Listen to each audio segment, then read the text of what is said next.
بسم الله الرحمن الرحيم.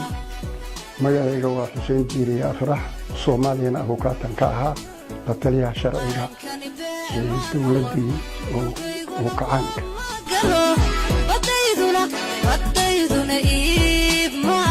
حقربت ماشي أنا أفضلنه وإن لقوا ذهب الله ولقوا ما شغله أرمها بدأ والدعوة ذي كسرته مجال هي دعوة أصوب بلاوتي إس أفكرت كي وكي يكدود إيسو إن لقلت صحيح ذي أرمها الصومالية تاس أنت إن نقلين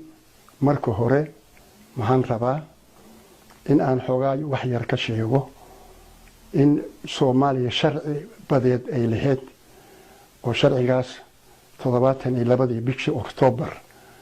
ولغو دواقي لنا إسلا أفقرتي إن بدا صوماليا ستوس مركي لغا عبرو للحيباتك إن أي حق أولادهي لابا بقول أو كيلومتر وإي فائدة ديدا إيو وحي لابداس بقول كيلومتر كل جيرو إن أيضا سيجار إن أولادهي عيد كفر جلين كرتنا أين جلين أرنتاسنا مر هوري لغا سو صحيحي أين أقولاتي United Nationka marka ayadoo arintaas ay jirto ayaa xoogaa yar sababtu ma garan karno laakiin fadqalaalo ayaa maxaa ka bilowday dhinaca Kenya ayadoo ku doodayso in Soomaaliya badeeda ee dhinac markii xagal loo fiiriyo ee dhinac ayada ay leedahay si ma aragtay uga faa'iideysato arintaasna ay sidaan qiyaasayno ay dabada ka riixayaan dawladda waaweyn Soomaaliyana looga faa'iideystay maskiinimadeeda iyo tabaryarada maanta ay meesha la fadhiso ayadoo wali loo aanaynayo in ayadoo la sheegin cidna magaciisa la sheegin in dad madaxda kamid ah ee arintaas ay ka dambeeyeen ay kalana saxiixdeen Kenya in badda Soomaaliya wada hadal laga gali karo oo heshiiska ay maanta Kenya ku doodayso oo ay leedahay 2009 ayaa arintaas la ogolaaday ay leedahay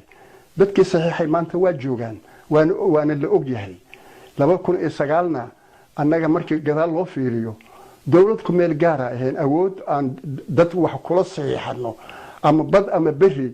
aan dad wax kula saxiixano dawlad ku meel gaar ah awood iyo sharci uma laha marka intaas ayadoo laga hadlayo way waxa maanta ma aragtay arinta Soomaaliya hay uga furan tahay oo maanta dacwad badda Soomaaliya dood ay ka taagan tahay ayadoo Kenya ay leedahay badda inta maxkamad la geeynin maxaan heshiis ku gaarnay in wada hadal arinteena aan ku dhameysano Kenya hadda maanta dadka Soomaaliya dhulkeeda wax ka maamulayo ayay kamid tahay marka qof gurigaaga maamulayo si ah heshiis kula gashid waa arin ma aragtay aad u adag intaas way waxa ma aragtay maanta Soomaaliya ku kalifay in ay maxkamad horgeyso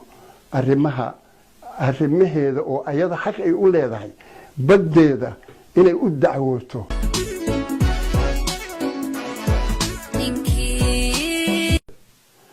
سؤال ماشي تعالو أو هذا سؤال أول أو ماشي تعالو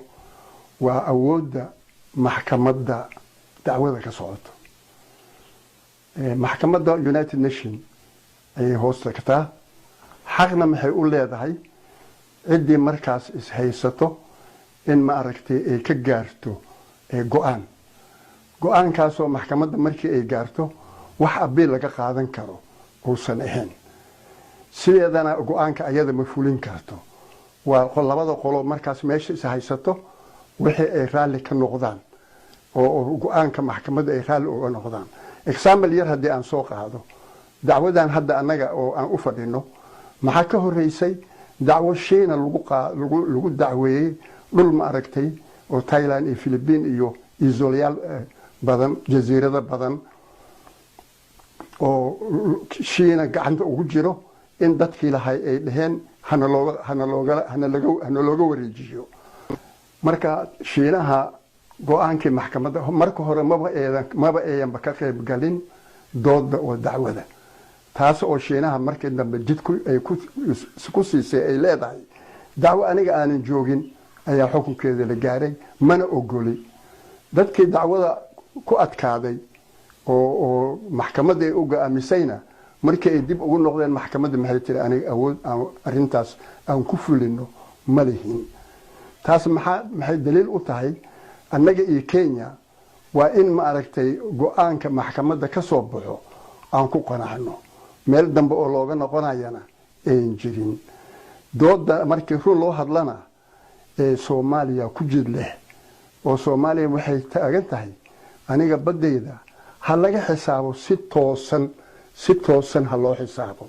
xeebta ilaa 200 oo kiiloomitir sharciga ay ogol dawladana go'aan bay hore u gaartay 72 United Nations intaas waa ogoshahay Kenya maxay ku doodaysaa heshiis oo afgarad ayaa la gaaray in badda Soomaaliya doob laga keeni karo oo macnaheedu uu yahay qoraal maxkamadda hor keentay oo ay ku saxiixan yihiin wasiirka arrimaha dibadda oo Kenya iyo wasiir Soomaaliyeed oo qorsheynta ay ku saxiixan yihiin ay maxkamadda keentay ayadoo u cuskanayso in go'aankii oo lala gaaray oo is afgaradka daraadiis oo go'aankaas oo yahay in badda Soomaaliya dood la gelin karo oo lagana wada hadli karo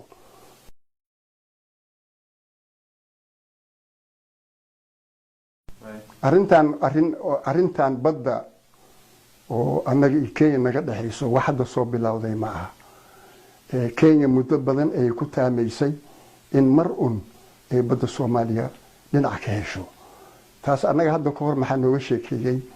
Allah u naxariisto siyaad bare ayaa nooga sheekeeyay annagoo la taliyaal sharci u ah oo nagu yiri Kenya laba jeerna Nairobi ugu qabsatay marna xamre ugu timid ayadoo ma aragtay dhahayso aan ka wada hadalno arrimaha badda odagana jawaabtiisa iyo hadalkiisa muxuu ahaa war dhulaab iga haysataan goorme bad iyo aan u gudubnaa ayu asagoo markaas u cuskanayo dhulka NFD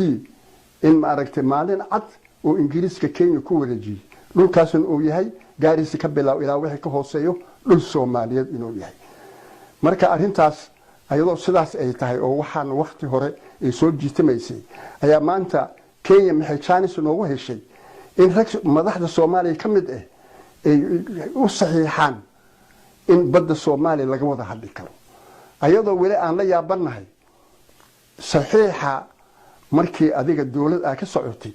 waa in embleemadaada calaamada oo dawladdaada labadii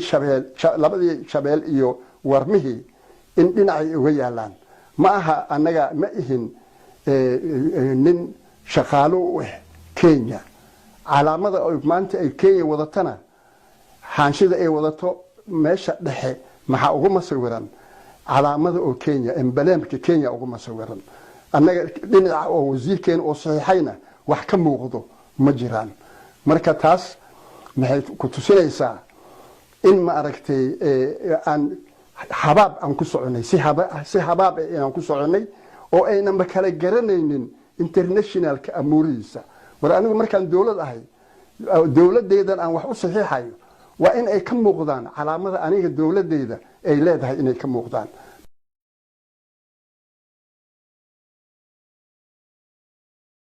arinta gabagabadeeda markii run loo hadlo waxa looga faa'iideystay waa kala daadsanaanta Soomaaliya maanta hadday mid tahay mashriq ilaa maghrib ay isku fikir tahay dhul ayada ay leedahay iyo bad ayada ay leedahay cid soo hawaysan lahayd ma laha laakiin maxaa meesha ka muuqato inaan xoogaa kala daadsanahay qabiil iyo wax la mid ah ayna soo dhax galeen arrimahaasna maanta Kenya ay uga faa'iideysanayso in ay boob cad ma aragtay ama dhulka bariga ha ahaado ama dhulka badda ha ahaado boob cad ma aragtay in Soomaaliya maanta ay kula kacayso qarankani baa ma